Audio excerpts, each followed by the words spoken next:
বিসমিল্লাহির রহমানির রহিম। আমরা 75 এসপি মোটরের ইলেকট্রিসিটি বিল ক্যালকুলেশন করতে হবে।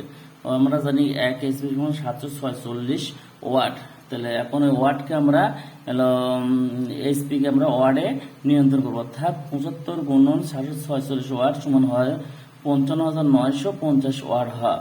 এখন ওয়াট হলো এই মোটরটা হলো 55,950 ওয়াট। এখন এই মোটরটা তো ডেইলি রানিং আওয়ার 10, অর্থাৎ প্রতিদিন তো 10 ঘন্টা করে চালাই আমরা এই মোটরটা। তাহলে আমরা কি করব, ইউনিট করতে গেলে কিলো ওয়াট আওয়ার ঘন্টা, অর্থাৎ ওয়াটকে আমরা ঘন্টা দ্বারা গুণ করব, তার সাথে 1000 ভাগ করব। তাহলে সেক্ষেত্রে এই ওয়াটকে আমরা আওয়ার লিখলাম, তার সাথে 10 দ্বারা গুণ করে 1000 ভাগ করলে আমরা পাইলাম কিলো ইউনিট পাইলাম, অর্থাৎ কিলো আওয়ার ঘন্টা, অর্থাৎ 559.5 ইউনিট পাচ্ছি।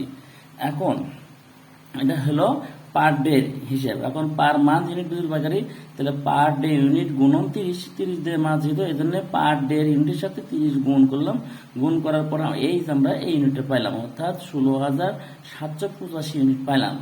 এখন এই ইউনিটকে আমরা টাকা যদি কনভার্ট করি, অর্থাৎ এক ইউনিট পার চার্জ, অর্থাৎ 1 ইউনিট যদি 60 টাকা করে ধরা হয়, তাহলে ইউনিট গুণন 7 টাকা, অর্থাৎ ওই যে 16,785 ইউনিটের সাথে 7 গুণ করলে হয়ে যাচ্ছে যে এটা আসবে, এটা হচ্ছে ইউনিট, অর্থাৎ 1,17,495 টাকা।